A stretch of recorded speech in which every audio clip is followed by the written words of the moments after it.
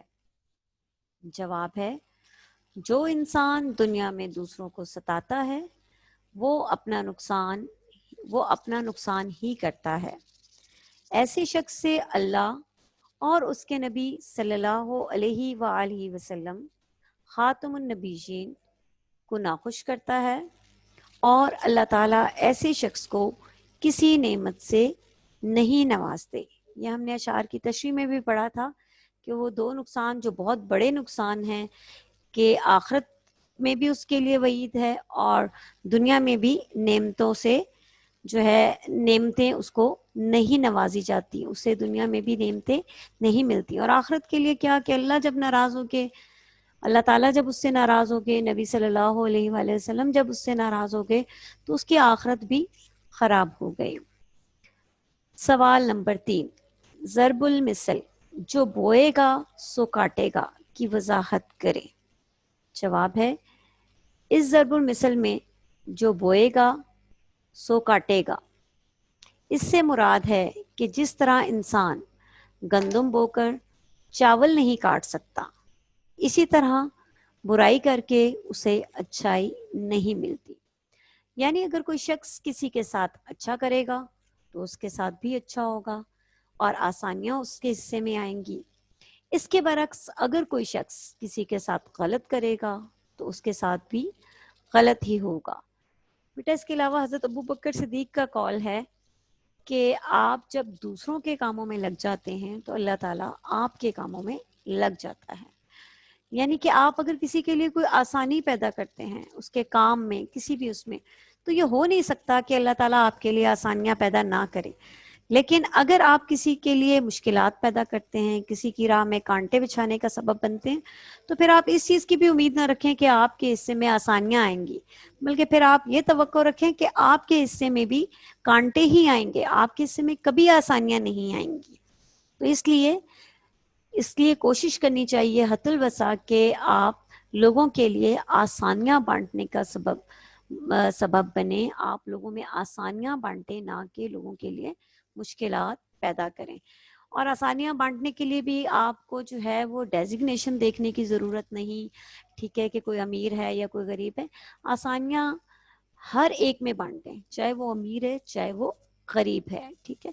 کوئی بھی چھوٹی سی نیکی ہے وہ انسان کی رائے کا نہیں جاتی, اس لیے چھوٹی سی بھی نیکی کرنے سے گریز نہیں کرنا چاہیے. جیسے راستے میں بیٹا چلتے چلتے آپ کو کوئی پتھر نظر آ گیا, کوئی ایسی لکڑی نظر آ گئی کہ آپ سوچتے ہیں کہ کوئی راستے سے گزرے گا تو اس کو نقصان پہنچ سکتا ہے, یا رات کے ٹائم پہ کوئی ایسی رسی یا کوئی ایسی چیز جس سے انسان ڈر سکتا ہے, تو آپ اس کو بھی اٹھا دیں گے تو وہ ایک نیکی آپ کی شمار ہوگی. راستے سے ایک چھوٹی سی اینٹ یا پتھر کو اٹھانا بھی آپ کے جو ہے وہ آپ کے لیے اجر کا باعث ہے.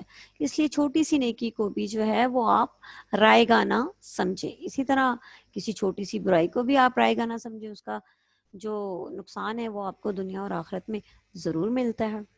ٹھیک ہے جی, یہ تھا آپ کا سوال نمبر 3. اب ہم چلتے ہیں سوال نمبر 4 کی طرف. بڑوں نے کیا بتایا ہے؟ جواب ہے بڑوں نے بتایا ہے کہ برائی بری چیز ہے اور برا شخص ہمیشہ ذلیل و رسوا ہو کر مرتا ہے.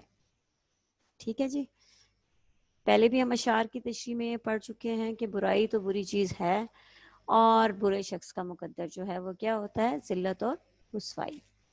سوال نمبر 5, جگ ہسائی کسے کہتے ہیں؟ جگ ہسائی بے عزت ہونا, معاشرے میں رسوائی, ذلت اور بے قدری ہونے کو کہتے ہیں. یعنی اس سے مراد یہ ہے کہ معاشرے میں ذلیل و رسوا ہونا. یہ تو تھے بچوں آپ کے سوالات کے جوابات جو آپ کو اسکرین میں سلائیڈز کی صورت میں شو ہو رہے ہیں, اور میں امید کرتی ہوں کہ آپ کو مشقی سوالات کے جوابات جو ہیں وہ نوٹ ڈاؤن کرنے میں اب مشکل کا سامنا نہیں کرنا پڑ رہا ہوگا. تو بیٹا کام آپ نے اسی طرح نیٹ ورک ہی کرنا ہے. آپ دیکھ رہے ہیں کہ بلیک سے سوال لکھا گیا ہے اور بلو سے جواب لکھا گیا ہے. تو جب آپ اپنی نیٹ کاپی پہ یہ کام کریں گے تو آپ نے ان چیزوں کو مد نظر رکھنا ہے. اور ایک بات اور کہ آپ نے اپنی کاپی کے دونوں سائڈ پہ حاشیہ بھی لگانا ہے. دیکھیں اسکرین پہ بھی آپ کو شو ہو رہا ہے کہ میں نے حاشیہ لگا کے جو ہے وہ کام کیا ہے, اسی وجہ سے کیا ہے کہ آپ کو پتا ہو کہ آپ نے حاشیہ لگا کے ہی کام کرنا ہے. نیکسٹ سوال کی طرف چلتے ہیں بیٹے. زبان سیکھیے. سوال نمبر 4, نیچے دیے گئے باکس میں اسم کی مختلف اقسام دی گئی ہیں, آپ انہیں الگ الگ کر کے متعلق خانوں میں لکھیے. متعلق نہیں, متعلقہ خانوں میں لکھیے. ٹھیک ہے جی. ہم نے پچھلے جو چیپٹر ہے اس میں یہ تمام جو اسم ہیں وہ پڑھے تھے، ٹھیک ہے نا. اب آپ نے ان کا چناؤ کر کے ان کے ریلیونٹ کالمز میں یا ریلیونٹ خانوں میں لکھنا ہے، جیسے کہ میں نے لکھا ہوا ہے. آپ اس کو بک کے اوپر بھی کر سکتے ہیں اور بہتر ہے کہ کاپی کے اوپر بھی نوٹ ڈاؤن کریں. اس کی وجہ یہ ہے کہ دو جگہ پہ آپ کا کام ہوگا. اگر آپ کی خدا نہ خواستہ بک مس پلیس ہو جاتی ہے یا کاپی مس پلیس ہو جاتی ہے تو آپ کے پاس ایک چیز جو ہے وہ موجود رہتی ہے. اس لیے میں ہمیشہ سے بک اور کاپی دونوں پہ کام کرواتی ہوں. تو آپ نے دونوں پہ ہی کرنا ہے. اسم جمع، اسم جمع ہم پڑھ چکے تھے کہ ایسے الفاظ ہوتے ہیں بعض کے جو لگ تو ہمیں جو ہے وہ واحد رہے ہوتے ہیں، لیکن ان کے اندر جو معنی ہوتے ہیں وہ جمع کے ہوتے ہیں. اب یہ دیکھیں کہ اس میں کون کون سے ایسے ورڈ ہیں. قوانین، اچھا، آلات. اب یہ لگ تو آپ کو سنگل ورڈ ہی رہا ہے، لیکن یہ کیا ہے، یہ کہ اپنے اندر جو معنی رکھا ہوا ہے انہوں نے وہ کس چیز کا رکھا ہوا ہے؟ جمع کا. ٹھیک ہے، یہ دونوں الفاظ جو ہیں جمع کے ہیں. اچھا جی، دوسرا ورڈ ہے اسم صوت. ہم اس کی ڈیفینیشن یا تعریف پہلے پڑھ چکے ہیں کہ وہ اسم جو کسی آواز کو ظاہر کرے. صوت کہتے ہیں بیٹا آواز کو، تو ایسا اسم اس میں صوت کہلائے گا. اب دیکھیں کہ اس میں سے کیا کیا اس میں صوت ہیں. کائیں کائیں کوے کی آواز، یہ اس میں صوت ہے. چھم چھم بارش کی آواز، یہ اس میں صوت ہے. اچھا جی، اس میں آلہ. اس میں آلہ کیسے؟ آلہ دیکھیں ہتھیار کے نام سے ہے، اوزار کے نام سے ہے، ظاہر ہو رہا ہے. وہ اسم جو کسی اوزار یا ہتھیار کے نام کو ظاہر کرے اس میں آلہ کہلائے گا. اب آپ دیکھیں کہ ان باکس میں یا ان خانوں میں کون کون سے اس میں آلہ ہیں. ایک تو ہے چھری اور دوسرا درانتی. ٹھیک ہے، اس میں مکبر، وہ اسم جو کسی چیز کا بڑا پن ظاہر کرے، بڑی چیز کو ظاہر کرے، ہیوج کو. ٹھیک ہے نا. اب ان میں کیا ہے، ایک تو مہاراجہ ہے اسم مکبر اور دوسرا شاہکار. اس میں مصغر، اس میں مصغر وہ اسم ہے جو کسی چیز کے چھوٹے پن کو ظاہر کرے، چھوٹی چیز کو ظاہر کرے. جیسے میں نے آپ کو بتایا تھا باغ، دیگ، مطلب باغ باغیچہ بڑا ہوتا ہے، باغ کی نسبت دیگ. ٹھیک ہے نا، دیگ کی نسبت دیگچہ بڑا ہوتا ہے. ٹھیک ہے نا. اب یہاں پہ اسم مصغر کون سے ہیں؟ باغیچہ اور غالیچہ. اس میں ظرف، اس میں ظرف جو ہے وہ اسم ہے جو کسی جگہ یا وقت کو ظاہر کرے.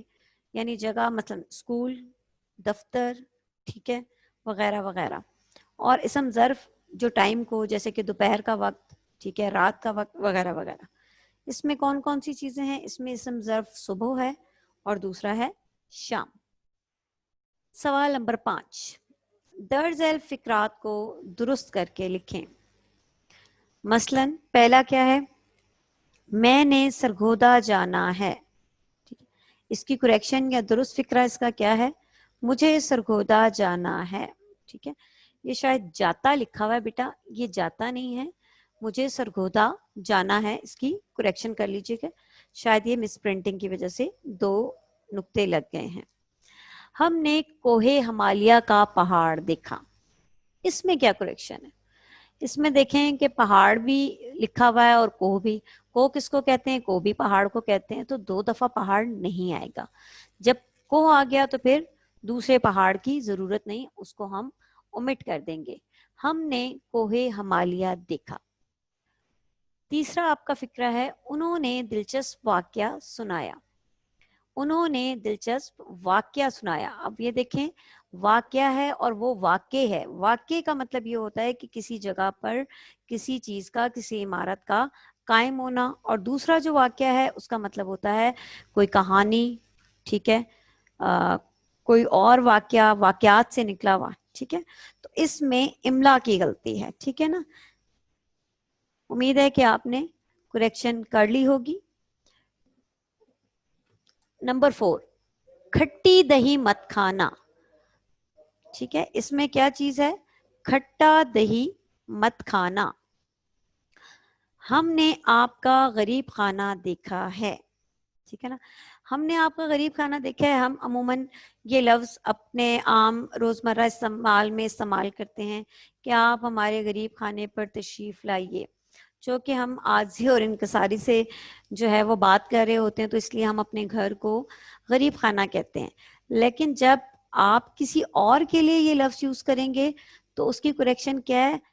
ہم نے آپ کا دولت کدا دیکھا. دولت کدا امیر خانے کو کہتے ہیں, ٹھیک ہے, دولت خانے کو کہتے ہیں یا امیر خانے کو کہتے ہیں. لیکن یہاں امیر خانہ لکھنا یا دولت خانہ لکھنا کچھ مناسب لفظ نہیں ہے, اس لیے اس کا جو صحیح لفظ ہے وہ دولت کدا ہے. اس لیے اس کی کریکشن ہم کریں گے کہ ہم نے آپ کا دولت کدا دیکھا. آپ کو امید کرتی ہوں کہ یہ بات سمجھ آ گئی ہوگی کہ جب آپ اپنے گھر کے لیے لفظ یوز کرتے ہیں تو ہم کہتے ہیں کہ آپ ہمارے غریب خانے پہ تشریف لائیے, ٹھیک ہے نا. ہم عاجزی اور انکساری سے کام لے لیتے ہیں. لیکن جب ہم دوسروں کے لیے یہ لفظ یوز کرتے ہیں تو ہم کہتے ہیں کہ ہم نے آپ کا دولت کدا دیکھا. آپ سدا خوش رہیں گے. سدا جو ہے وہ یہاں پہ سواد سے لکھا گیا ہے تو آپ لکھیں گے کہ آپ سدا خوش رہیں گے. سواد والے صدا کا مطلب ہوتا ہے آواز, ٹھیک ہے. اس میں بھی املا کی غلطی ہے. یہ تو تھے آپ کے غلط فکرات اور درست فکرات جن کی ہم نے تصحیح کی ہے. سوال نمبر 6 کی طرف چلتے ہیں. سوال نمبر 6 ہے بیٹا آپ کا, نظم کے مطابق مصرع مکمل کریں. پہلا ہے اس میں برائی کے رستے پہ جو بھی چلے گا. نمبر 2 ہے سبھی کی نظر میں وہ نیچا رہے گا. اچھا, سوال نمبر 3 میں کریکشن کر دیں. بیوہ بوئے گا, تو بوئے گا نہیں ہے, اس کو کر لیں جو بوئے گا. کریکٹ کر لیں جی, جو بوئے گا کانٹے تو کانٹے چنے گا. 4 ہے بڑوں نے ہے یہ بات سچ ہی بتائی. نیکسٹ دیکھیں, برا آدمی ہو کے رسوا مرے گا.